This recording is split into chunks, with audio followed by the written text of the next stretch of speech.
100th birthday. Oh, yeah! Slow down, Peter! You're going too fast! Why should I, Tinkerbell? It's my birthday! Peter Pan! 100 years old! I'm surprised you can fly at all! No one's better than me. And my life story is the best story of all time. Whoa! Whee! Yahoo! Catch me if you can, Tink. I think everybody has a little bit of Peter Pan inside them. Everybody wants to be 6 years old sometimes and stay in their pyjamas till noon and just hang out with their friends. It's really, truly a work of pure genius. It's absolutely a masterpiece. I remember feeling incredibly envious of the fact that the children could fly. Really, it's a love story. It's a great love story. I was admired and wanted to be Captain Hook ever since I was 8 years old. Peter Pan is the greatest story of all time. Happy birthday, Peter Pan!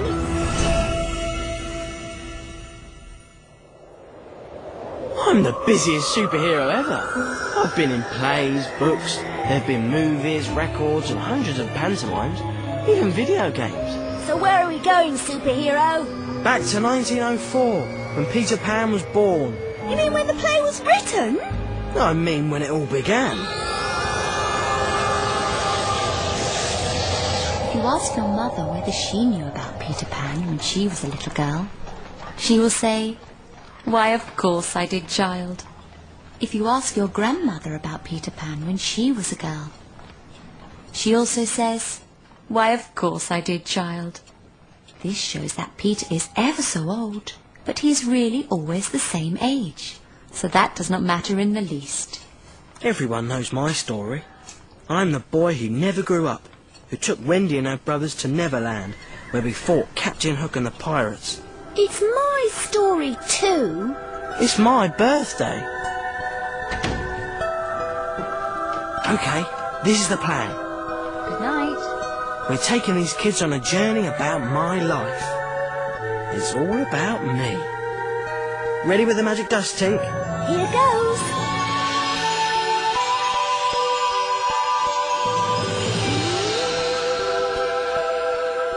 My life story started with one man, Sir James Matthew Barrie.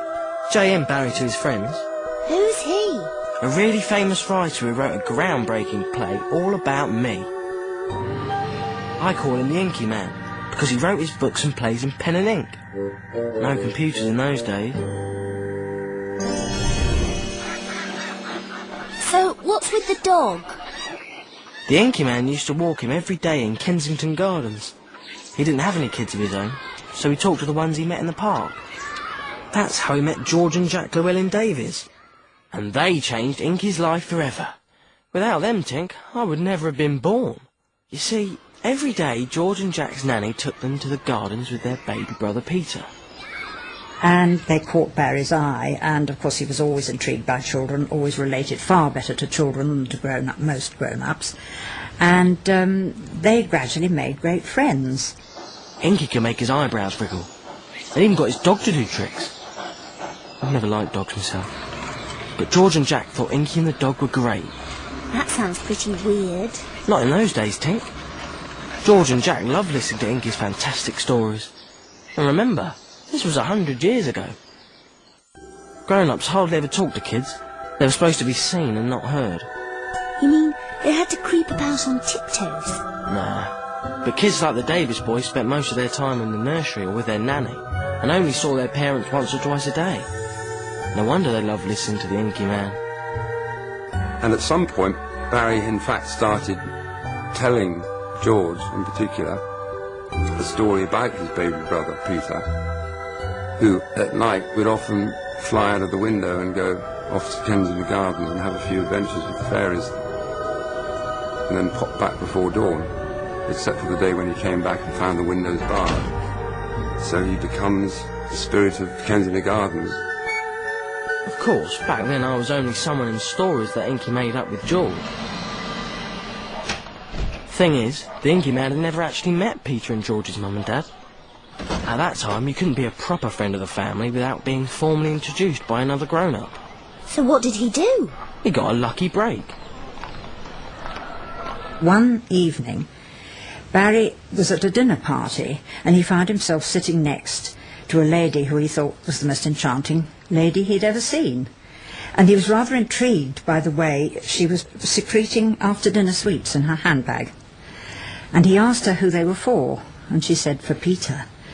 And he said, a dog? A boy, she said. And then gradually the penny dropped, and these were the children that he'd already met. And from that point on, all their lives changed. It was their mum, Sylvia, that he'd met. She and the Inky Man hit it off immediately. She's fascinated by him, in the same way as the boys are fascinated by him. And that's, I think, the kind of wonderful undercurrent of this story, is that they're so magnetically drawn to this man. And not because he does anything, not because he entices them in, just by being who he is, you know, and sort of welcoming them into his kind of fantastical world in the way that he does. He was someone who observed a family and wanted to be part of it. I don't know if you ever experienced that, but I have. You know, you see a group of kids having a lot of fun and you want to be part of their world.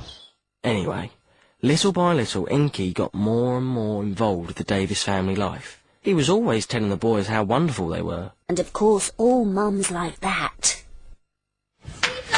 Last one in bed for Hairy Toad. I won't go to bed. I won't. I'm afraid I've grown hopelessly lax in my discipline. Nonsense. Young boys should never be sent to bed. They always wake up a day older. And then before you know it, they're grown.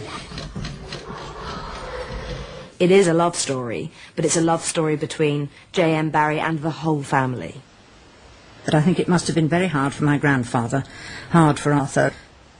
And he would come home from a hard day's work to find this strange little Scotsman, you know, sitting at the nursery table with the boys, even going upstairs to and saying prayers with the boys.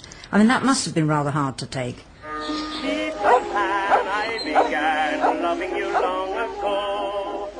Inky went on lots of holidays with them. The seaside, fishing, and they got to play really good games. Inky took lots of photos. Even the dog joined in. What did you say? What are you doing, son? Are you giggling? On my ship? Giggling? But for Inky, it wasn't just a game. All the time he was jotting down ideas for a book called The Little White Bird. And one chapter's all about me. And how I arrived in Kensington Gardens. That's where I got my name in print for the first time. The book immediately became a bestseller and made Kensington Gardens so famous that Inky even got his own key. By now there were 2 more boys in the Davis family, Michael and Nico. That's practically a football team. 5-a-side maybe, and the Inky Man was like an uncle to them. They even called him Uncle Jim. But none of the boys knew what he was planning to write next.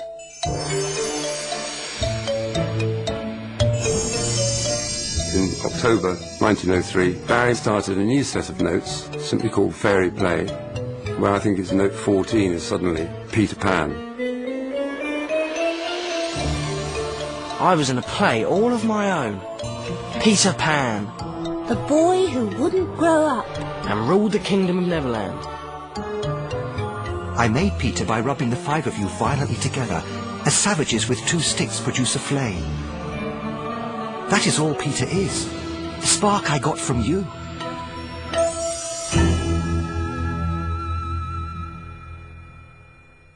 Big shot Broadway producer Charles Frohman knew the Inky Man was onto something brand new.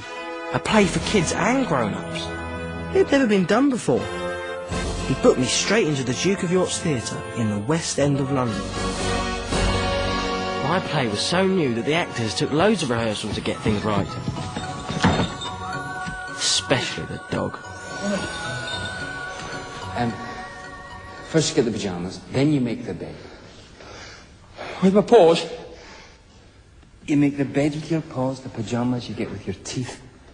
Because in fact, being a dog, you haven't any proper digits, have you?